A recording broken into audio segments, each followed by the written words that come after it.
nitwa Apofia Natkunda Posh, ndaririmba ariko nkora n'ibindi bikorwa, ikintu cyose gikoreka ndagikora. Yego. N'ibiki abahanzi bamwe bataririmba gospel bigeze kuvuga ngo no gukanika iyo mageze ndakanika n'ibyo gutya ndabikora. Ubwo muri byinshi ukora tubwire specifically. Do momenta nkora mentorship ku bana b'abakobwa baba muri secondary na university biciye muri FAWE. Yego. FAWE ni imereza platform. Ndi umukozi mfite akandi kazi nkora ka buri munsi. Mfite na initiative yo gufasha abana bavuka muri family z'ubukene. Ngira ngo umwaka nujya kurangira muzaba mwayimenye neza. So ibyo nabyo biramuze. Ndumva ari ibyo mugiyemo. Ubwo ibyo byose ukabibandikanya no kuba umuhanzikazi. Yego.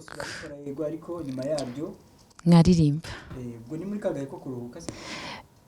Ni umwanya wose ubonetse wabaye uwawe uwukoreshamo ikindi, kuko mfite akazi ka buri munsi. Ubwo iyo mvuye mu kazi nibwo ntekereza gukora ibyo byose, cyane cyane muri weekend. Ibintu bizatuma amaproje abantu babishyuza abandi muri iyi minsi bisa naho bigezweho. Cyangwa umuntu ahura n'undi akamubwira ati ese no proposal knocking on your door. What does that even mean? Where does that proposal mean? Which kind of proposal? Bizaza mu gihe cyabyo, I guess. Kandi ibyo ntabwo byabangamira ibyo byose nkora. Iyo ni status yihinduka gusa. Cyane ni karibu cyane, twishimiye kuguha ikaze. Ariko mbere yuko ngira ibindi mvuga ibyo ari byo byose ngiye kubanza ngusabe mu ijwi ryawe uririmbe gato kumwe mu ndirimbo uzi abantu bakuziho, imwe muri zo uhisemo of your choice. Banzi nikiriza ko bazi zose, ushimwe barayizi, akira barayikunze cyane, love letter bayikunze cyane nanone, ngira ngo kubera tsutsu la la la. So teka wenda ndirimbo yakira. Akira ikiruta indirimbo nicyo nkusaniye. Akira ikiruta indirimbo nicyo nkusaniye.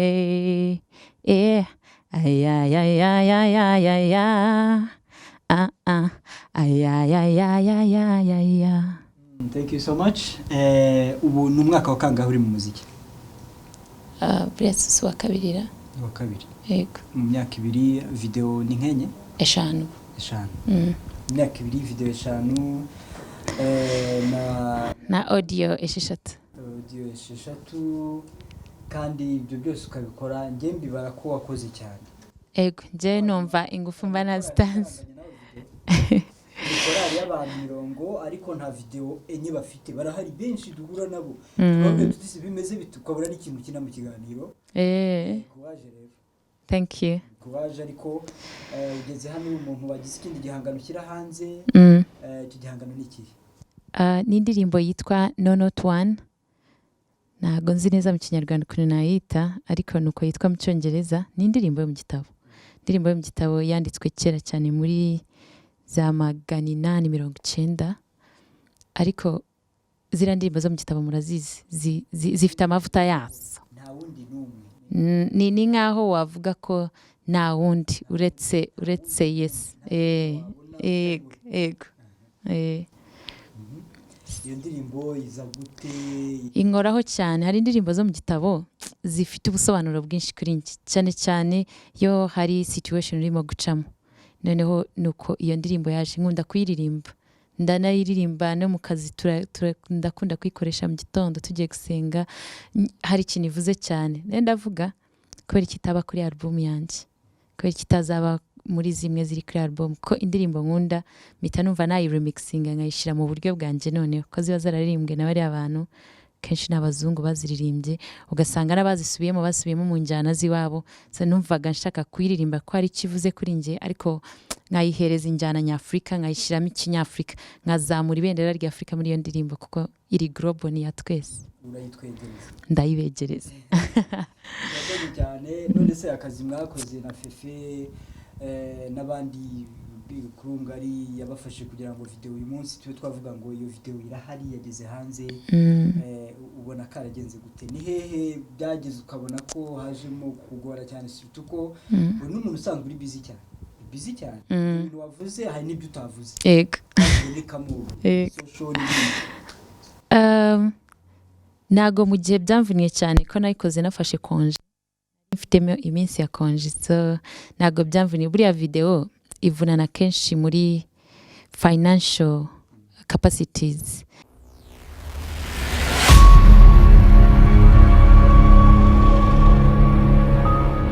No not one indirimbo yasubiwemo na Apofia turi kumwe nawe hano, ariko utagomba kuducika ataririmbyeho gato ya Apofia. Ndashaka kuririmbaho gatoya hahandi ndabizi ugira emotion, ndabizi hari ahantu ugera uvuga uti ahubwo hano mpageze niho hatumva ko iyo remix ikenewe. Okay, tubwire n'impamvu yihariye yatumye aho hantu umva ko tumuhatinda. Kenshi urabona ubuzima ducamo hari ukuntu bugukaranga, hari nyine ubuzima ntabwo bworoshye hano hanze rimwe na rimwe. Mubo bukaranga urimo bujya bibamo bibamo freri. Yego bira ntabwo ubuzima oya no muri rusange hari igihe umuntu ashobora gutekereza ko ufite amafaranga ariko hari n'ibibazo bigonga abantu psychologically mujya mubona biyahura. So icyo gihe ubundi igituma abantu bamwe nk'abariya tujya tubona biyahura baba batakaje ibyiringiro, ariko twege umuntu ashima Imana ko muri cya gihe wumva ibyiringiro kubera ko hari ijambo ry'Imana rikurimo, hari umwuka wera ukuyobora akakwibutsa akakuganiriza. ni uko iyi ndirimbo yaje rero iriya chorus yayo kariya ka refrain, nimba bavuga refrain yego niko gafite meaning yose y'iyi ndirimbo kuri njyewe. ari nako hisemo kuturirimba ni nako ndi buririmbe. Jesus knows all about our struggles. He will guide until the day is done. There's not a friend like the lowly Jesus. No, not one. No, not one. Urakoze cyane Apofia.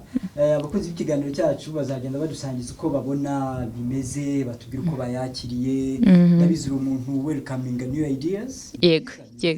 Ni ikintu cyiza quality ufite abantu mu bahanzi batagira. Kubita ati buriya agatangira kwanaliza ibintu kundi. Yego.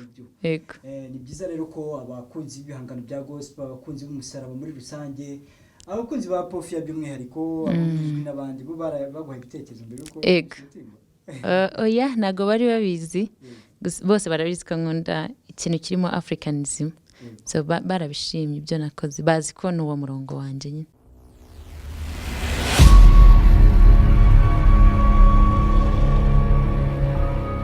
N'icyo ubona kibabaje muri gospel industry, ubona ufite ubushobozi barandura ukagisiba muri gospel industry ibintu bikakomeza kamera neza kurushaho, niki niba gihari kuko ariko sinturageraho Satani atageze imyambi aracyaturwanya mu buryo bumwe cyangwa ubundi. Ntabwo zaza ari igisaza cy'amahembe afite indi sura ashobora kuzamo. Icyo ubona uvuga uti iki ngiki gikuye amasengesho yihariye tubone tugikira. Wenda icyo natekereza kiri hafi yanjye cyangwa mora ndota nuko iyi si irimo, nimba navuga ngo iragengwa na economy kurusha ibindi bintu. Rero gospel industry ntabwo ngiye kuvuga mu buhanzi gusa, muri art ngiye kuvuga the gospel yose. Ubukristo dufite uyu munsi cyane cyane mu Rwanda, dukeneye gukora cyane, apana gukora gusa tugakora with a purpose, tukagira amafaranga kubera ko ari amafaranga buriya afungura imiryango myinshi umuntu adapfa gufungura wundi. Niyo yaduha platform. Ego niyo yaduhereza platform ku buryo urumva nkuko nakubwiraga indirimbo sinayikoze uburyo nashakaga kubera ko ntago mfite amafaranga ahagije. Hari igihe uba ufite skills, ufite ideas nziza, ariko kubera ukuntu uri limited financially bigatuma utazamura, nimba navuga ngo ibendera ry'ijuru. Hari bikorwa tudashobora gukora, kandi rero ugasanga abantu benshi baracyari muri ideology nimba ariko nayita ngo ideology, hahirwa abakene, hahirwa abantu baheze mu bintu. Kandi reka nkubwire Flori, abantu bafite ntabwo Imana umuntu wese yaremye yamuhaye package. Ntabwo ari byiza ko dukora ibyo abandi bakoze, ariko ni ukureba njyewe aha hantu ndi niki nahabyaza umusaruro.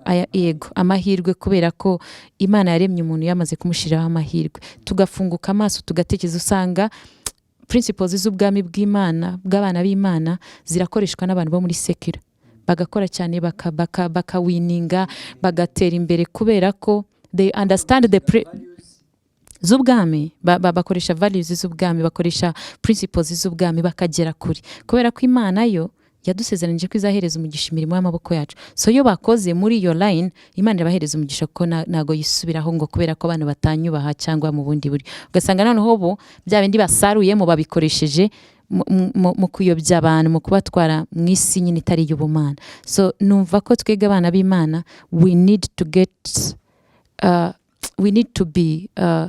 be strict to the principles of the kingdom, tukazikoreramo, tugafata biriya bintu abana b'isi bafashe, kugira ngo to extend the kingdom of God, tuyihagararire neza. Bivuze ngo kubwawe ubona abantu batwarwa na gahunda z'umwuka cyane. Ego, kandi nagari bibi kugira umwuka, kandi ni wawe ugomba kutuyobora. Ariko ngira ngo rimwe ntago twemera kunatibara, ko sinzi ko umwuka watuyobora kujya mu bukene. Kandi ndashima ko muri iyi minsi kubona igihe kigenda abantu barafunguka cyane, urabona abakristo benshi bameze neza muri iyi minsi. Ariko nanone ugereranyije abakristo bo muri Afurika n'abari abakristo bari hanze, hari distance, hari urugendo, hari gap nini. So nukuvuga ngo twebwe rero ntabwo Imana yaba ari abantu bari hanze ngo twebwe ibitari yacu. Nukuvuga ngo hari ahantu tudafungutse ngo twemere iyo challenge, dukora ibyo tugomba gukora. Njye mbona ko ariko kantu kabura. Naho ubundi Imana, abantu bararirimba, abantu barabwiriza neza, abantu barayoborwa n'umwuka, ariko hari ahantu kandi ntekereza ko ari tool ya Satani cyangwa trick ikoresha kugira ngo idufatire hariya.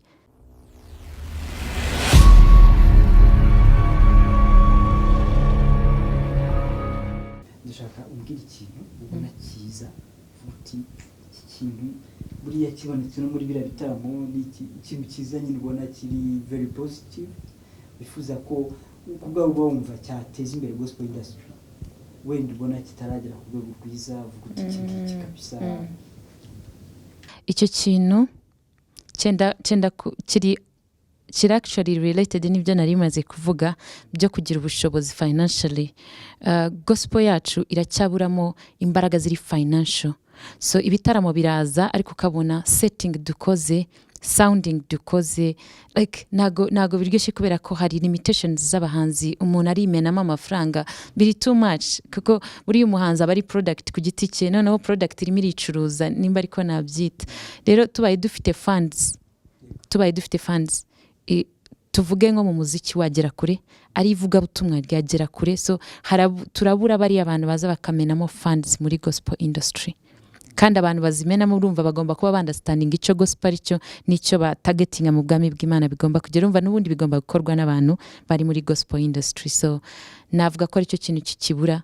Dufite abavuga butumwa beza, dufite abaririmbyi beza, aba bose tubona bari international bikatugeraho, nuko hari abantu baba bapushinze with the drive cyangwa power iri financial iri nyuma yabyo. Ninde wifuza gukora indirimbo nawe? Collabo ndota today. Iyo umuntu arota uyu munsi ashobora kuba atari yaroteje, ariko uyu munsi numva reka nje hanze y'u Rwanda, kwabo mu Rwanda. Yego, collabo biterwa n'umuhanzi nkunda cyangwa ukora injyana numva zinkurura cyangwa zinyispiring. Ni ubungubu nuriya mugore yitwa Deborah Lukaku something, the Congolese lady, I think aba muri South Africa, right? Yeah. So I love her style, I love the way she composes her songs, n'ukuntu ari so commercial muri music ye. So birangurura cyane ukuntu abikora, ubona yagura ubwami ariko ari na commercial. So ndabikunda kuri ukuntu Deborah akora umuziki we. Abandi bantu nkunda bamaze igihe hano hanze, nimba muri gospel tuvuga bagezweho n'abatagezweho, navuga ko wenda batakigezweho cyane ni The Casting Crowns, that group inkorera composition nkunda cyane like indirimbo zabo zose mba mbona ari izihindura ziri a holistic transformation kind of, so yuzumvishije wumva ari zo kubwira abantu let's be the hand of God, let's stand there for God, kuko naga Imana izamanuka mu makanzu yayo. Ugerageje kumviriza nk'indirimbo zabo nk'eshatu uhita ubona umurongo wabo bafite line imwe kabisa. Birankora ngira ngo bihura na calling umuntu aba afite, so mba numva bivugana na calling yanjye. Ndabakunda cyane ko doing a collab with them it would be awesome. Ubwo mu Rwanda nta muntu ujya uvuga uti collab n'akanaka ndayifuza? Ni benshi. Ubu nimvuga umwe ndaba nsa nk'ugabanyije limits zanjye. I don't know. Tubwire nka babiri at least. Yareka mbisigariza. Uko bikose niwe umbwira abo mwijwi. Mwijwi ntago twakoranye turi kumwe. Ntago naba featurinze cyangwa ba featuring, so turi kumwe ni group imwe. Mu bahanzi reka tubyoroshye ibigitsina gabo yego dusangamo hano muri gospel industry, collabo bumva nibiza kuvuga ngo urakorana collabo n'umuhanzi w'umusore bambwiye nk'ubu ngo hitamo uwo watangirana nawe wenda ni nkandi wo propose mbere y'undi. Let me see. I would propose Aime. Abaye abyemeye. He's the legend of the gospel. I don't know.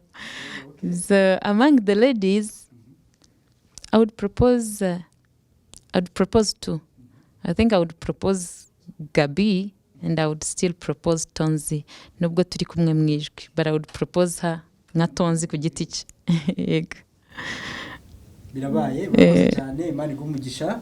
Twanejwe no kubana nawe, turizera ko n'ikindi gihe uzabangukirwa no kutugana gusangiza igihangano cyawe gishya. Murakoze cyane kutwakira no guteza imbere ministry Imana yashize muri twe. Thank you. You're welcome.